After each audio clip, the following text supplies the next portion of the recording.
Okay, so good day class. So this is our first week for the subject empowerment technologies. So I'll be discussing the history of the ICT, also the trends in ICT, the types of social medias, and the types of mobile OSs, how to be safe online. So yun po yung mga topics natin for today.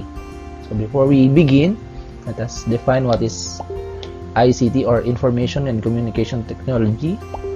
Siyempre, it deals with the use of different communication technologies such as mobile phones, telephones, internet. Basically, how you communicate using technology. That is ICT, and edit information. So there is a time that the world tells that the Philippines is the ICT hub of Asia. Bakit daw po? Because there are so many BPO or business process outsourcing centers, or what we call call centers. Sobrang biglang nag-boom yan. And according to 2013, that there are 106.8 cell phones per 100 Filipinos. So imagine, for one Filipino, at least 2 cell phones they have, diba? And that would mean that for every one Filipinos you meet, there is a high chance that have a cell phone, and approximately 7 of them, they have 2 cell phones. So merong mga ganun po. Also, on the annual survey of the Philippines, that ICT industry shares 19% of the total employment population here in the Philippines. Kasi nga po, ito ay biglang nag-boom, not just for call center agents. Also, we have other jobs na related sa ICT. Yung mga sumasagot po ng tawag nyo kapag kayo ay may problema sa PLDT. Yung mga tinatawag natin backdoor na mga tao na sumasagot kapag if you have concerns. Those are ICT jobs. Also, the selfiest cities around the world of 2013, from the Philippines in the top 1 and the top 10 spots. So yun po ay ginamit yung Instagram. Tayo ay nag-top 1 and top 10. So syempre with that, nasabi din na Philippines nga ay isa sa mga nag-benefit most of the ICT. Parang tayo nga rin isa sa mga pinakamaraming Facebook accounts sa buong mundo, di ba?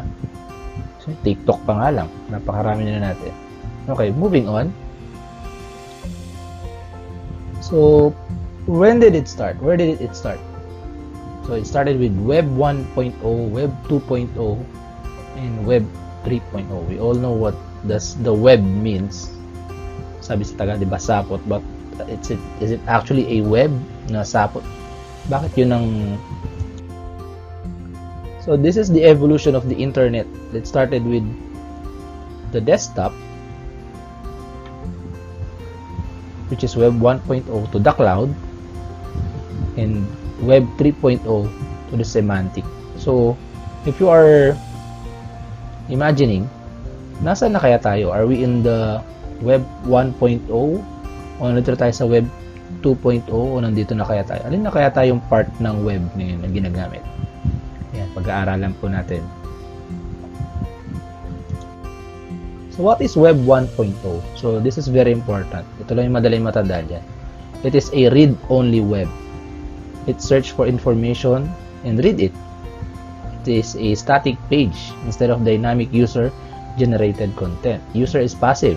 So paano yun? So when you say read-only web, there are websites that actually you just read the information in the website. You cannot comment, you cannot change what is in the website. Wala po kayo mabago doon. Yan nga po, sabi, just simply search for information and then read it. So static pages instead of dynamic user. So it's a one-way flow of information. May info, so babasahin mo lang siya. Also known as stationary page. So hindi na nababago yung page na yan. yun lang talaga yung makikita mo. Okay, so that's Web 1.0 or 1.0. So again, this is the webmaster, yung producer ng information. Gumawa siya ng blog. Okay. Yan, gumawa siya ng blog.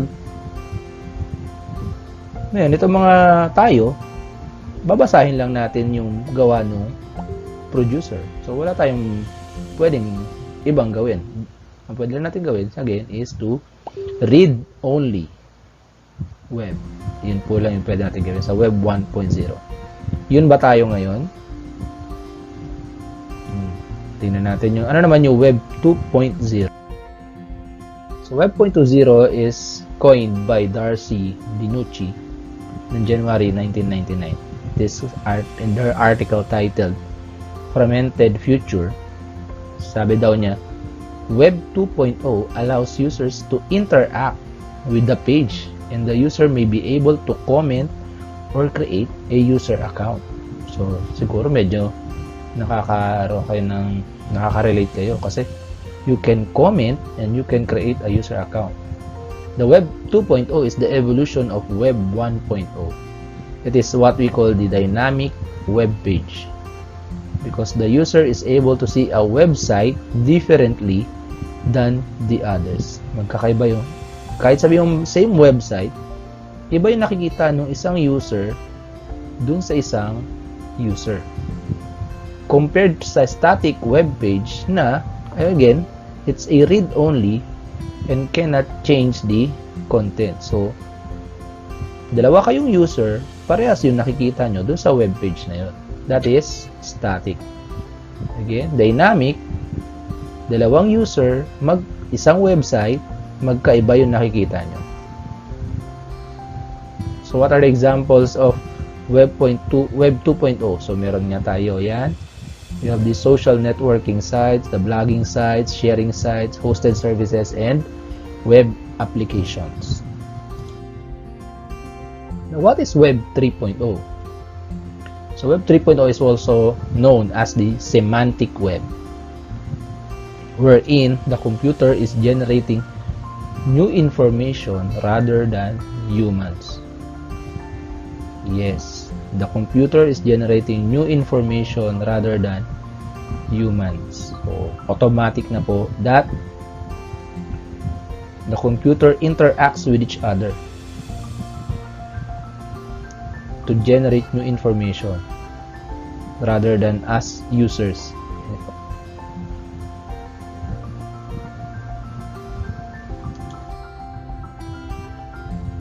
So, alam na po natin yung evolution ng web. Now, what are the trends in the ICT?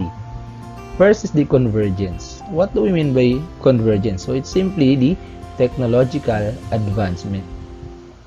Dati kasi, we use personal computers to create Word documents. Siguro naalala nyo pa yung mga malalaking computer, Decuba, may mga kulay puting CPU.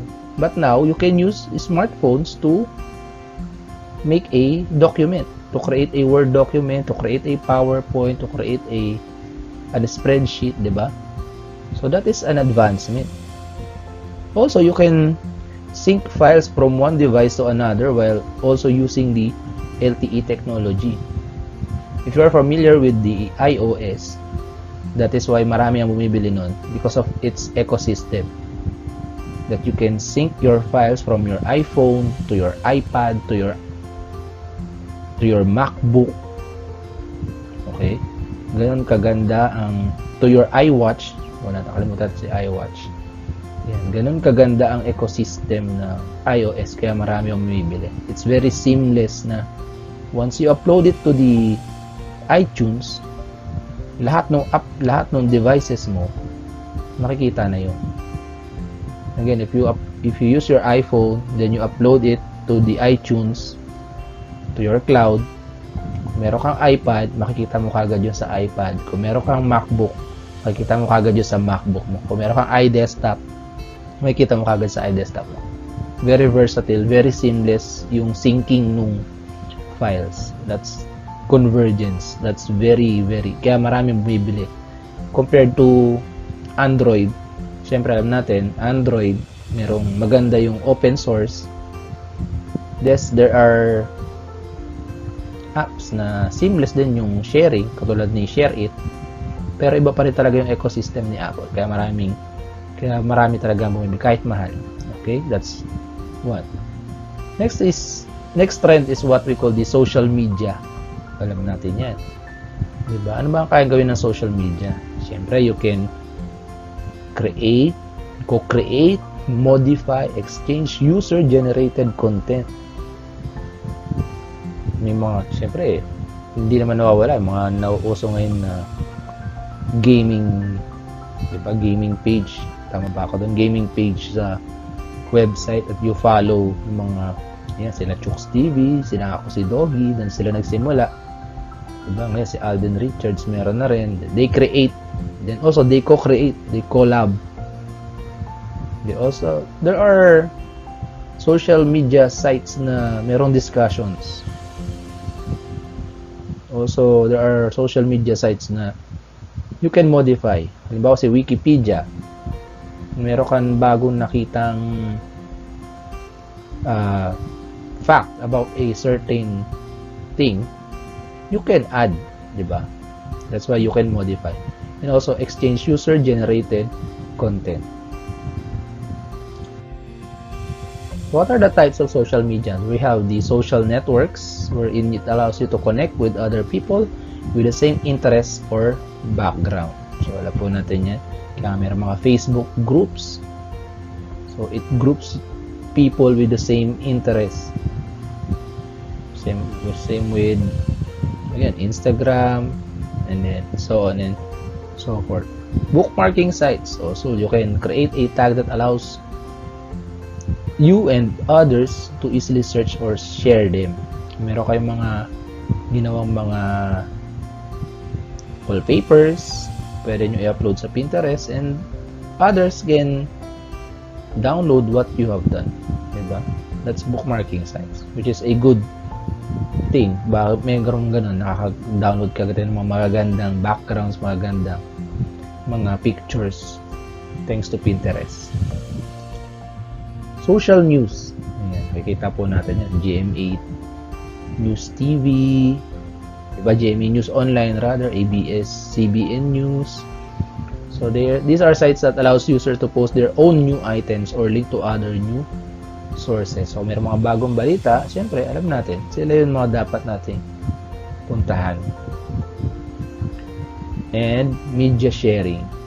Yeah, that allows you to upload and share media content like images, music, and videos. So what I am doing now is one type of social media sharing. Sinishare ko yung aking knowledge through video lessons by YouTube. Ayan po. Okay. And we have what we call microblogging. Again, same as what am I doing. These are sites that focus on short updates from the user. Those who subscribe to the users will be able to receive these updates. Like Twitter, di ba? Yung update ka, anong ginagawa mo ngayon. At the moment, sa mga vlog na day 1, ganito ang ginagawa. Day 2, ganito ang ginagawa. Number 6 type of social media is the blogs and forum. Ito yung mga kauna-unahan pa na nag-evolve lang from blog, which is a WordPress, Tumblr. They type what they have achieved, what they have done. Halimbawa, may makakita kayo yan, yung mga review nila sa isang resort. May makikita kayo, nagpunta sa isang malayong lugar, ginawa niya ng vlog through WordPress or Blogger.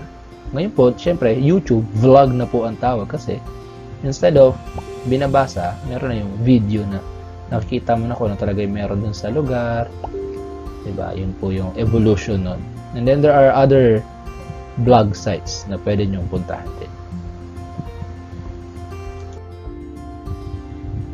And also, meron din po tayong tinatawag na mobile technology or mobile OSs. Tawag, mga operating systems na ginagamit sa mga mobile devices. Siyempre, hindi po yan, magkakaiba po yan. First is the iOS, the Android, the BlackBerry, the Windows Phone, the Symbian, the WebOS, and the Windows Mobile. So ano po yung mga pinagkaiba-iba nila? Tingnan natin. First is, syempre, iOS is used in Apple devices such as iPhone and iPad. Yan, sabi ko nga kanina, the ecosystem of iOS is very seamless.